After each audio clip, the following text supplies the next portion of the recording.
Hi everyone, my name's Wes. I'm a wedding photographer that's captured over 300 weddings, and in this video, I'm going to share a detailed look at how I love capturing images. We're going to look at from the beginning of a wedding day all the way up until the end of a wedding exit.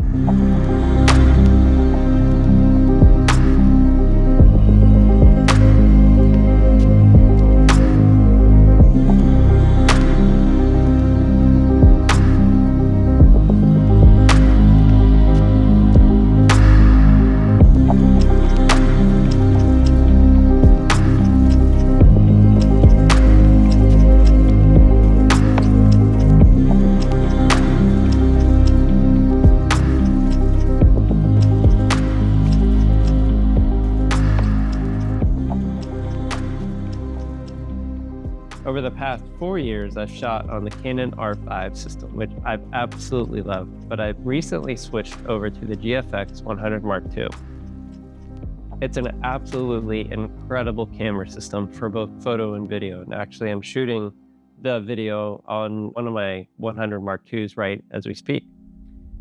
The two lenses I absolutely enjoy most are the 55 1.7 and the 110 f2. In the full frame world, those are the 85 and 45 millimeter equivalents. One thing I really love about shooting on medium format is the depth of field, which actually creates a cinematic look that, unlike full frame, and there's absolutely nothing wrong with full frame, having a larger frame just enables this camera sensor. There's a lot of physics involved with it, but being able to capture weddings, engagement sessions on a larger sensor creates better visual storytelling for documentary wedding photographers like myself. Now, are there some setbacks? There's a little bit of setbacks, but what Fujifilm has done into this camera is absolutely mind-blowing.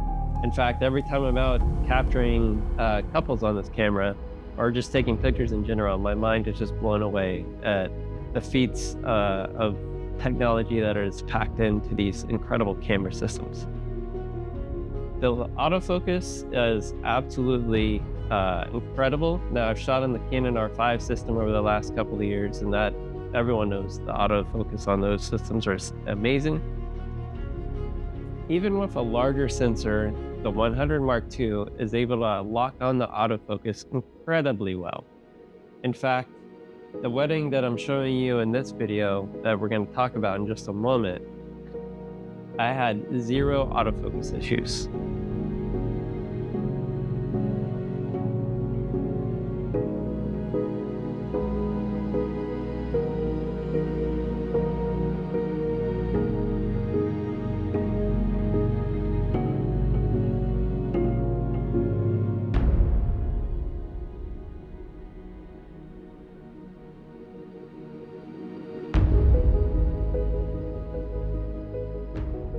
Now, Ashley and Nathan's wedding that we're going to look at, I had the honor in capturing an engagement session with them.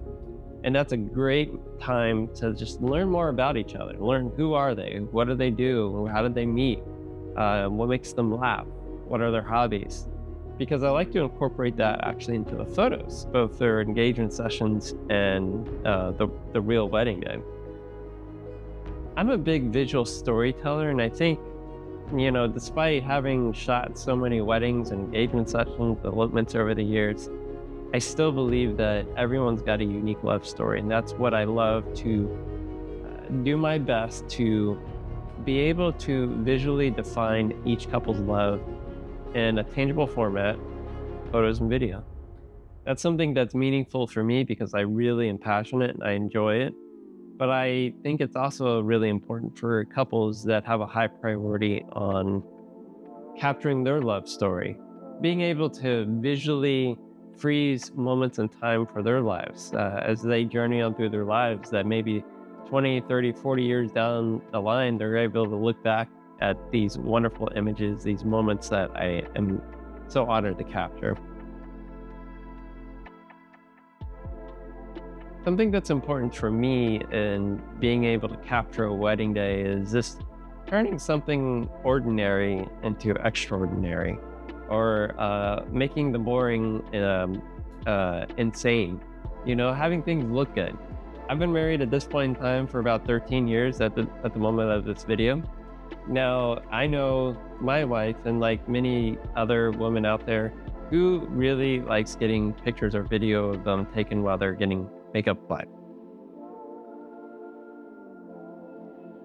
Now, what I like to do is turn it into a storytelling aspect, shooting through windows, using the mirror, incorporating the makeup, the hair and makeup, what they have on display there, and making sure they're okay with me using the photos. Let's check out some of these photos. You can see a little bit of the setting here.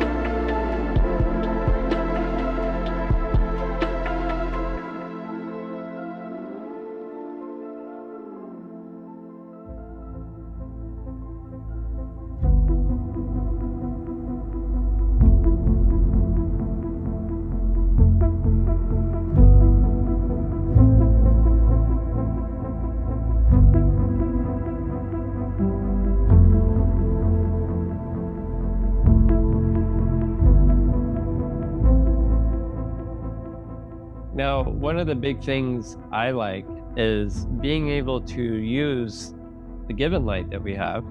Sometimes it's a window light, or sometimes I might need to use one of my off-camera flashes.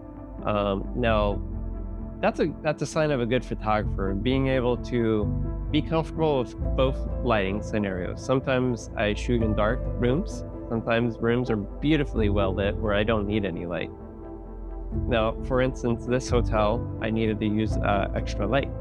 And so you're seeing the results of being able to incorporate it's a nice hotel room, don't get me wrong, but being able to incorporate both natural light and manipulated light that I can control. I think that's important. Moving on to the actual wedding itself. So I opted to use entirely natural light for the wedding. Now, could I have used strobes? Sure, I could have.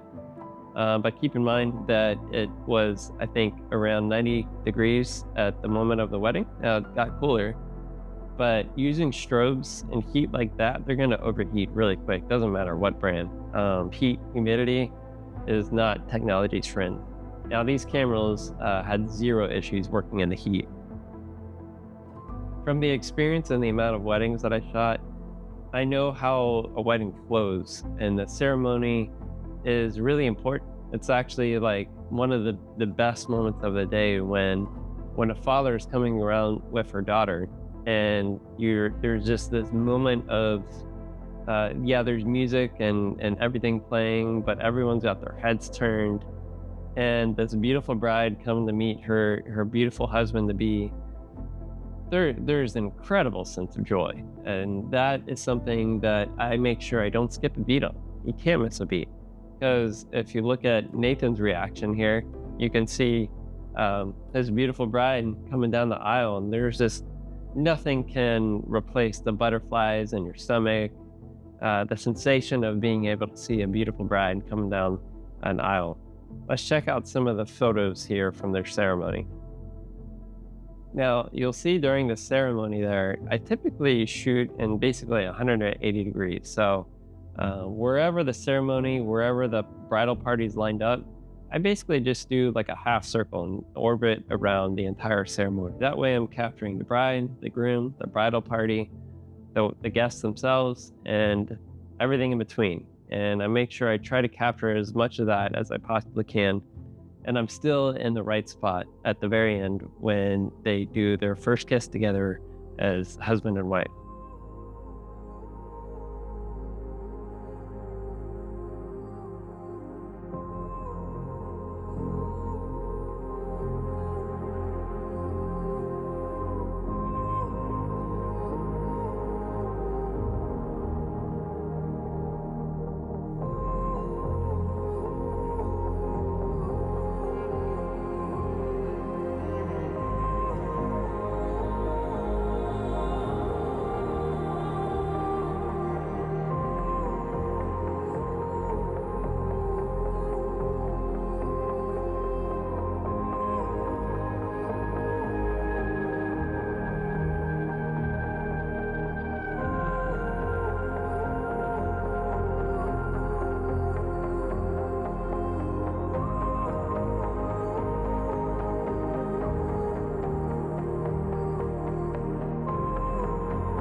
Now, the photos after the ceremony are really important. Family photos are important.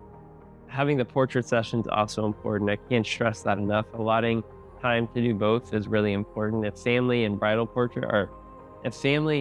portraits themselves are really important for you, I can't stress that enough. And I think that's a big thing to be able to take home, because at the end of a wedding day, you're not really going to be able to remember much because it goes by in a blur. So having photos, something that you can tangibly print or see on social media, website, whatever, that's going to be all you have left on a wedding day. And that's the level of importance that I approach myself in being able to capture images the way I capture. Now, moving on to the reception. Here at the reception, you're going to see a typical 4-light setup. In this scenario, I have 2 continuous lights, the June 200, which are 200 watt lights, but that you can boost them up to 300 watt light. Then I have 2 off-camera strobes, which are the 80-200s on the other corners. And then I actually have another light pointing at the roof with a blue gel on it to create something a little bit different. Now, keep in mind, this is on the medium format, the Fujifilm GFX 100 Mark II. Didn't skip a beat. I was able to lock on the focus on all of my subjects' faces, everyone dancing, even moving really quick. I was able to shoot everything I normally capture at a wedding reception with full confidence that these cameras were going to have 0 issues as far as autofocus. Now, being able to shoot on medium format with 2 continuous lights and 2 strobes is definitely very helpful on a wedding reception day. Shooting on the GFX 100 Mark II and then shooting on the 4 lights enabled me to capture photos like this. I didn't skip a beat. I was actually really enjoying capturing the images that you can see.